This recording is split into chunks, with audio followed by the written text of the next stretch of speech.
अध्यात्म एक अपने आप में स्वतंत्र सत्ता है और ये जीवन जीने की कला है। लेकिन आधुनिक समय में हमारे जो आजकल के संत महात्मा हैं तो उन्होंने इसकी परिभाषा को ही बदल कर रख दिया गया, क्योंकि जन्म से ही हमें बताया जाता है कि आप बंधन में हो, आपको मुक्ति चाहिए। अगर एक तरफ से उनकी बात मान भी ली जाए कि आपका जन्म होना ही एक अपने आप में बंधन है, तो ठीक है, फिर तो मुक्ति भी जीते जी चाहिए। अगर पूर्ण गुरु का सवाल है तो सूर्य उदय होने से प्रकाश का इंतजार नहीं किया जाता, क्योंकि प्रकाश का होना सूर्य का प्रमाण है। ऐसे जब पूर्ण गुरु आपके जीवन में आता है तो एक ही क्षण में आपकी मुक्ति हो जाती है। तो मुक्ति भी जीते जी होनी चाहिए, क्योंकि मरने के बाद किसने देखा है। प्रमाण तो भैया जीते जी होना चाहिए। जहां तक पूर्णता का सवाल है, पूर्णता आजकल एक तरह का एक फैशन चला हुआ है। सब लोग कहने में कितना अच्छा लगता है कि मेरा गुरु पूर्ण, परमात्मा पूर्ण, लेकिन जब चीज़ें स्वीकार करने की आती हैं तो बड़ी दिक्कत होती है। फिर तो बड़ा छोटा, ऊपर नीचे कई भेदभाव सामने आने लग जाते हैं, क्योंकि पूर्णता को समझना एक बच्चों का खेल नहीं है। अगर बच्चों से याद आ गई, एक परीक्षा होती है जब बच्चों की, तो 100 में से अंक आते हैं। अगर किसी बच्चे के 100 में से 100 आ जाएं तो उसमें क्या आप कुछ जोड़ सकोगे? नहीं जोड़ सकोगे, क्योंकि कुछ जगह बचती ही नहीं है। अगर जोड़ना है, एक नंबर भी अगर जोड़ना है, एक अंक भी अगर जोड़ना है, तो 100 में से 99 में जोड़ा जाएगा। उसको 99 होना ही पड़ेगा, 99 होना पड़ेगा, तब उसमें जाके एक जोड़ोगे आप। क्योंकि अगर वो 99 है तो अपने आप में अधूरा है। अगर पूर्ण है तो वो 100 में से 100 ही होगा। इसीलिए ऐसा ही हाल कुछ आत्मा और परमात्मा के खेल में है। हमें लगता है, हमें समझाया जाता है कि आप आत्मा हो, वो परमात्मा है। बूंद का सागर होना है, आपने परमात्मा में मिल जाना है। भैया अगर परमात्मा पूर्ण है, 100 में से 100 है, तो क्या मिलाओगे? कुछ जगह तो हो। अगर पूर्ण से आप बिछड़ गए, अलग हो गए, तो भैया जहाँ से आप अलग हुए हो, तो ऐसी कौन सी जगह है तो आप जहाँ से आप उससे अलग हो गए पूर्ण से? कुछ जगह तो हो ना। कुछ पूर्ण से अलग हो सकता है, ना ही उसमें कुछ मिल सकता है। सागर की लहरें भला सागर से क्या अलग होती हैं? वो दिखने में अलग होती हैं, लेकिन होती वो सागर ही हैं।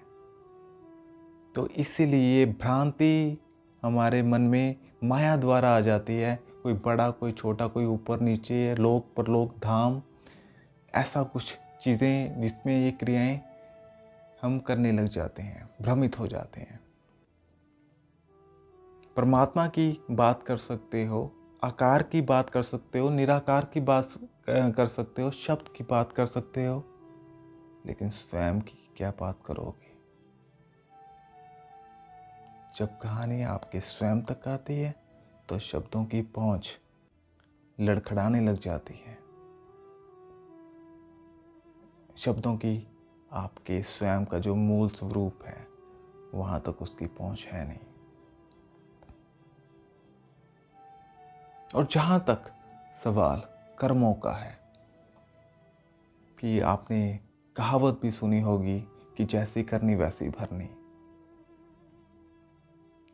क्यों जब हम किसी के साथ कुछ बुरा करते हैं तो वैसा ही परिणाम हमारे सामने आता है। कुछ चाहे कुछ समय में आए, आता ज़रूर है। वो इसलिए है कि जो पूर्ण है वो मेरे भीतर भी है, वही आपके है, वही संसार में है। अगर आप किसी से राग द्वेष करते हो तो भैया वो कोई और नहीं है, वो आपका ही स्वरूप है।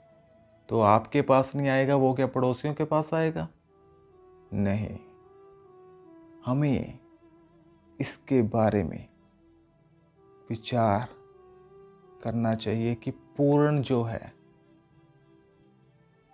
वो हर जगह, हर वस्तु में एक वही है। ये संसार ही गुरु रूप है, पूर्ण है।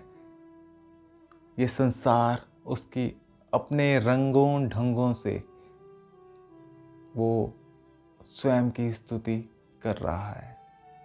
इसलिए जो संत होते हैं, जो पूर्ण संत होते हैं, वो स्वयं में अपने आप में स्थित होते हैं। वो अपने आप में बैठे होते हैं और उनके कदम संसार की सेवा के लिए चल दिया करते हैं। तो इसीलिए जो पूर्ण संत होगा वो आपको जानता होगा, ना कि आप उसको जानते होंगे। जो जानता होगा वो पीछे वाले जानते होंगे जिसकी वो सेवा करके आगे चल दिए होते हैं। लेकिन आने वाले जो सामने से होते हैं वो पूर्ण को नहीं जानते, क्योंकि एक अनंत की यात्रा पे पूर्ण संत विचरते रहते हैं इस संसार भर में लोगों के कल्याण के लिए। और जिस जिस दिशा में आप अपने पूर्ण गुरु को देखोगे तो वो जगह तो मुक्त ही मुक्त है। तो वहाँ कैसे कोई राग द्वेष काम क्रोध लोभ मोह अहंकार कैसे पनप सकता है, जब आपका प्यारा जो आपके हृदय में है वो संसार को समेटे हुए है। तो अध्यात्म एक जीवन जीने की कला है। आप ही का स्वरूप है गुरु स्वरूप, जो संसार भर में है, जो हर जीव में है। एक एक रुपया भी आप किसी से कमा नहीं सकते जब आप सामने के हृदय में आप अपने ही आराध्य को देखना शुरू कर दो।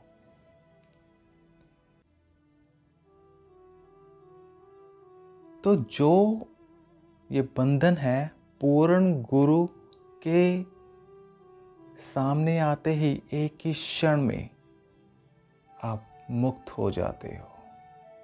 एक इल्यूजन है जो माया का, वो खत्म हो जाता है।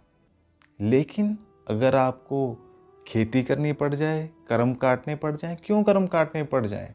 कर्म अपने आप में गुरु की भक्ति है, गुरु की सेवा है, गुरु का सत्संग है।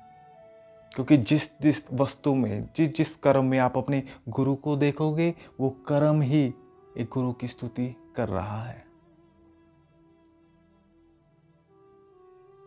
तो ऐसी गुरु की महिमा जो अपने आप में पूर्ण है, ऐसे कोई जीवा ही नहीं जो गुरु की स्तुति कर सके।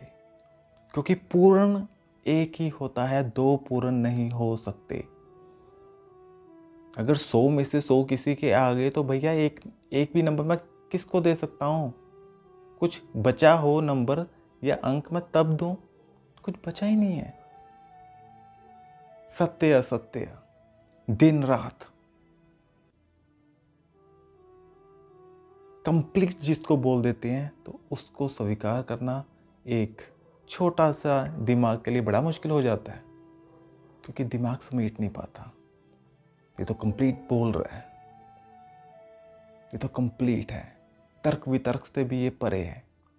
इसलिए इंद्रियातीत इसको कहा जाता है, क्योंकि बुद्धि तब उसे ग्रहण करेगी, उसको पहले तोड़ना पड़ेगा बुद्धि को।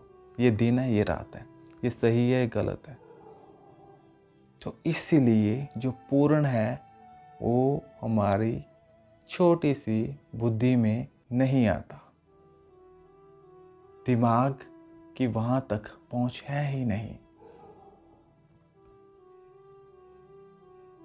तो ध्यान तो सभी लगाते हैं, लेकिन बात तब बनती है जब ध्यान आपको लगाता है। खुली आंखों में आप ध्यान की अवस्था में होते हो,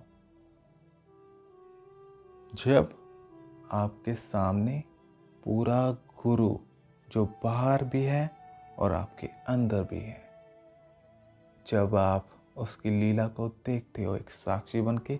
याद रखना, साक्षी भी एक वही है। आप में फिर मेरेपन का भाव नहीं रह जाता, इसमें कुछ अहंकार वाली बात भी नहीं हो जाती, क्योंकि जो मुझ में है वही सामने वाले में भी वही है, वही संसार भर में भी है। तो चार दीवारी में कोई कैसे रह सकता है ऐसी अवस्था में? चरण तो बढ़ेंगे लोगों के कल्याण के लिए, उनकी सेवा के लिए, क्योंकि जिसकी सेवा हो रही है वो भी गुरु रूप ही है। तो सब और नमस्कार ही नमस्कार होता रहेगा। तो कहाँ से राग द्वेष कैसे पनप सकता है इस अवस्था में? इसलिए ये जो पूर्ण संत होता है उसको आगे वाले नहीं समझ सकते, पीछे वाले समझते हैं। पीछे आने वाला, पीछे इतिहास होता है, आगे भविष्य है। जिसके साथ वो अपना अनुभव या जिसके साथ वो लीला कर देते हैं, उनके लिए वो संत बन जाते हैं।